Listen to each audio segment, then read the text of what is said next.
سل الله العافية، العافية في دينك وفي مالك وفي بدنك وفي ذريتك. وما سئل الله عز وجل بعد اليقين شيئا كما جاء في الحديث أعظم من العافية. صباح الخير يا أحلى ناس. اليوم حبيت أشارككم يوم جديد من روتيني. إذا ما بتعرفوني أنا زينب، وبحب أوثق هالتفاصيل الصغيرة من يومي لأنها بتعطيني شعور حلو ويمكن تكون مصدر إلهام أو راحة لحدا منكم. يلا نبدأ بيومنا وخليكن معي بالفيديو، وإن شاء الله يكون يوم جميل وخفيف ومليان إنجازات.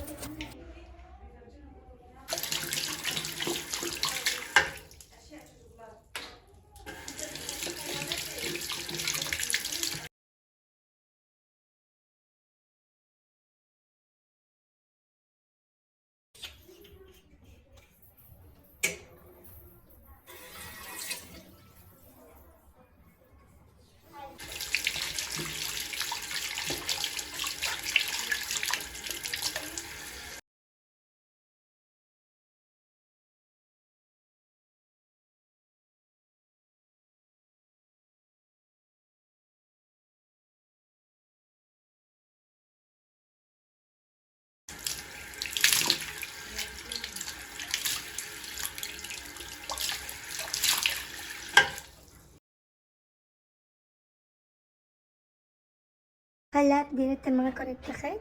شوفوا هون هيك الأغراض كلها شلتهم لأنه إخواتي إجوا لعنا وعندهم أولاد فكتير عم نكوشوا وكسروا لي هون فشلتهم. هلا بدي رتب التخت معكم.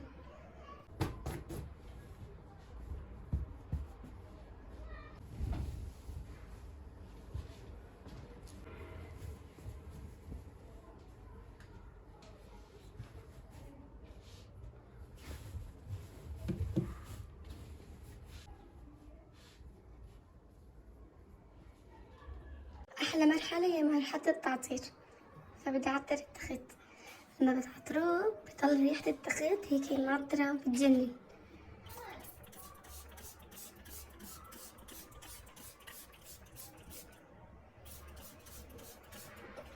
زمان عن فقرة سكين كير، فهلا بدي أحط بودكاست وتسمع معكم. بدي أعمل سكين كير.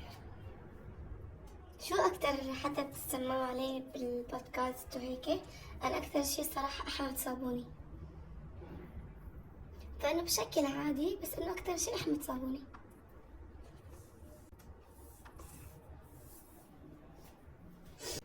آخر فترة رحت على البحر فصار عندي حروق من الشمس، حتى إيدي كتير مسمرة، فبدي أرجع لهذا الكريم وبدي أكمله. ماء ورد، عطر، كتير بحب أكيد عطر كتير.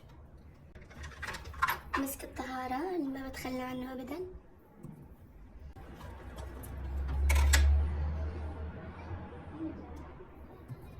هون القطنة بتحط حبسة كمان ضب شعري.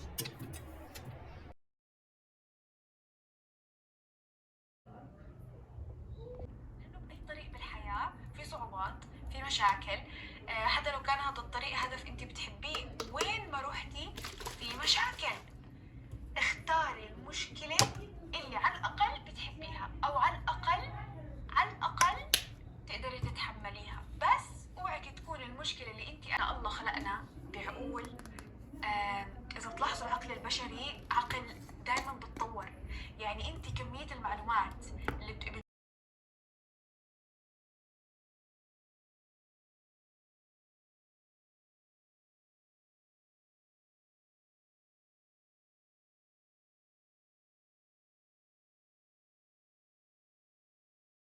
تاني الوحدة، فربنا ما خلقك عشان تضلي مكانك، تقدري تكملي.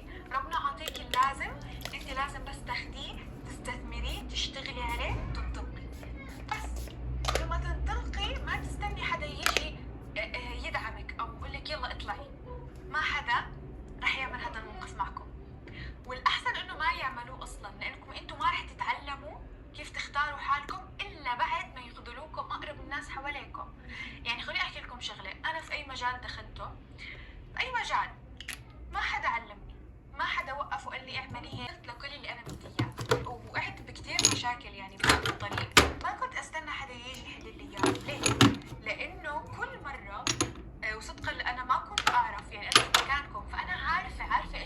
هلا صليت، اللهم لك الحمد. الله يثبتنا ويثبتكم يا رب على الصلاة. وبدي أسبح هلا، وبعدين بدي أقوم كمل حياتي وروتيني. طبعا رح صور لكم كل شي.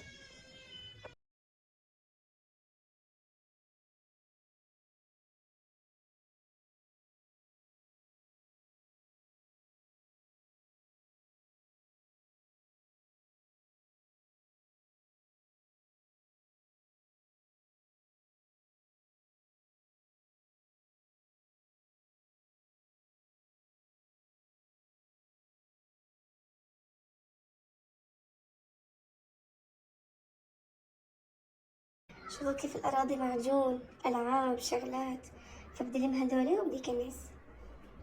تلعبي بهاي؟ ها؟ هي ماما كنسي معي؟ هم؟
بعدين هيك قررنا نقوم من الباص، وأنا جهزت أغراضي كمان صور لكم إياه، وأكيد رح صور لكم هيك شوي فلوق بسيط وخفيف.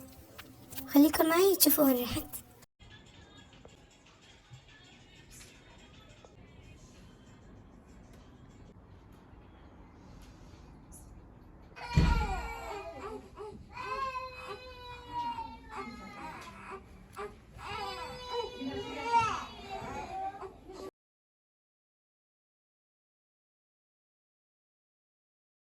محمود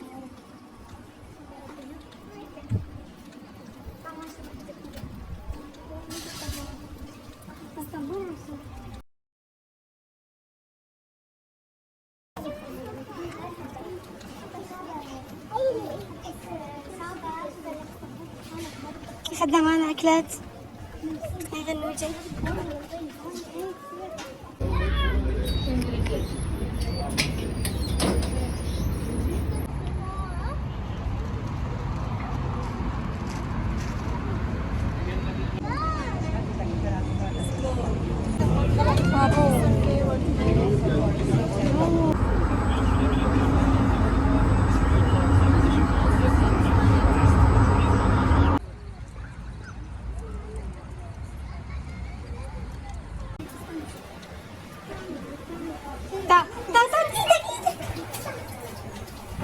تعال ايدك، شيل ايدك.